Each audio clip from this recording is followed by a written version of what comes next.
Back, something happened that made me reflect. These days, I regularly go to the gym. Yup, yes, to lose weight.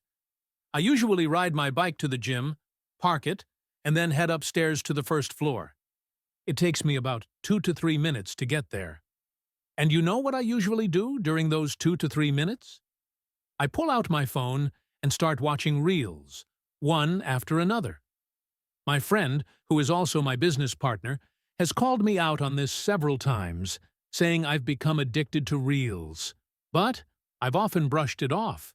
However, this time, when I was alone, I realized it myself. I've genuinely become hooked on reels and short videos. That day, I understood it's not just about those 2 to 3 minutes. Even after reaching the gym, during breaks between sets, I find myself scrolling through my phone. And it's not just me. I've noticed many others doing the same. Whenever we get even a small moment of free time, we start scrolling on our mobiles. My gym trainer even collects everyone's phones so we can focus on our workouts. But it's not just that. You've probably seen it too. When we're really hungry and can't get food right away, we get irritated. Or when we try to sleep early at night and can't, we start scrolling on our phones, wasting hours in the process. This often results in us not being able to wake up early in the morning, despite our intentions. I've observed several such behaviors in myself and others. Specifically, I've noticed 4 things. 4 important things. Firstly, our attention span is decreasing significantly. We no longer have the patience for deep work. Forget about hours of deep work. Even when we start watching a series for fun, we can't finish it because we get bored.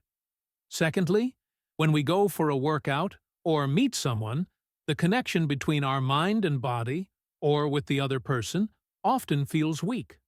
Why? Because we're distracted by our mobile phones, preventing us from truly building muscle or relationships. Thirdly, these days, we're not sleeping well at night. And fourth, we're getting more addicted to junk food. Now, while the sources of these problems may vary, there is one common underlying cause behind all 4. Dopamine. Dopamine. Dopamine, often referred to as the feel-good hormone, plays a significant role in this. What exactly is it, and why is it causing so many issues in our lives? How can we address this and break free from these addictions, not just in the short term, but long term? I'm going to explain all of this, drawing insights from a fascinating book called Dopamine Detox by Thibaut Maurice. You'll learn a lot, so let's dive into the first lesson of the book. Edward Thorndike's experiment. In 1989, Edward Thorndike conducted an experiment. He placed some cats inside a puzzle box with a fish just outside the box, which excited the cats. Initially, the cats acted randomly, unsure of how to escape. But then, they found a lever. When they accidentally pressed the lever, the box opened, and they were able to eat the fish. A reward! They got a dopamine hit. And from then on, whenever the experiment was repeated, the cats learned to press the lever to get the fish. Their behavior became habitual, repeating the action over and over. Inspired by this experiment, psychologist Burrhus Frederick Skinner, commonly known as B.F. Skinner, conducted some experiments of his own. B.F. Skinner's findings. I'll share 3 different experiments from which he derived various findings. In the first experiment, he placed a hungry rat in a cage. The rat wandered around, searching for food, and eventually found a lever. When it pressed the lever randomly, it began receiving food. This taught the rat about positive reinforcement. Whenever I pull this lever, I get food. This concluded that whenever we receive positive reinforcement, meaning a reward as a result of our actions, we tend to repeat that behavior. The rats only pressed the lever when they were hungry.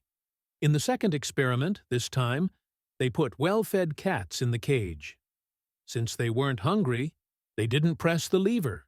But then, They began administering small shocks to the cats, causing them to frantically press the lever to stop the shocks. This was negative reinforcement. The conclusion here was that when we experience negative reinforcement or discomfort, we take action to avoid it.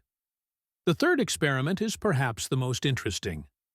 This time, a well-fed rat was placed in the cage. When it eventually became hungry and pressed the lever, food didn't come immediately. It tried again, and this time received a small amount of food. The rat continued to press the lever, sometimes getting food, sometimes not. This variability in rewards led to the rat becoming addicted to pressing the lever. It was no longer just pressing for food, it was pressing because of the uncertainty of the reward. Dopamine Variable Reward System. This is known as the dopamine variable reward system, and it's incredibly addictive. The reason we're so addicted to social media is because of this exact mechanism. We receive positive reinforcement when we scroll.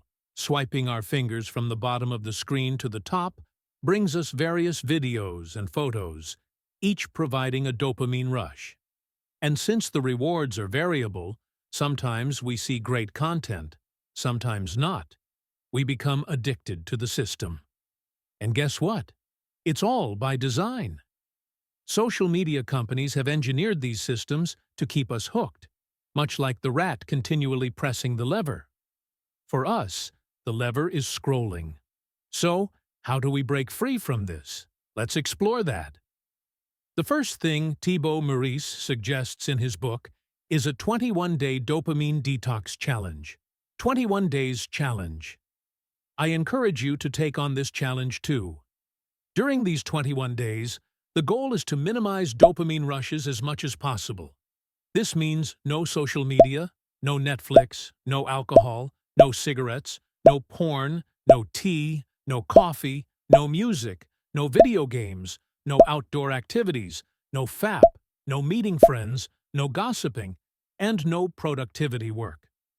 Now, you might think the author has forbidden everything, so what should we do instead? The author recommends a few substitute activities: drinking water, going for runs, stretching, meditating, and journaling. This challenge will be difficult, but if you follow through, your dopamine levels will reset to a normal baseline. Our dopamine levels have become overstimulated due to constant dopamine rushes, making it hard for us to live normal lives. For example, when someone starts using drugs, at first they get a high from a small amount, but over time they need more and more to achieve the same effect because their baseline dopamine level keeps increasing. Similarly, to bring our dopamine levels back to a baseline, much like drug addicts going to rehab, we too can take on this 21-day challenge. From my personal experience, if you can't give up everything, that's okay. I suggest starting with just one thing. At least quit social media. Don't use it for a few days. If you're a heavy Netflix user, stop watching it. Choose one or two things and commit to avoiding them for 21 days. If you slip up, that's okay, but try to keep it minimal. This will help maintain your dopamine levels. You need to do this.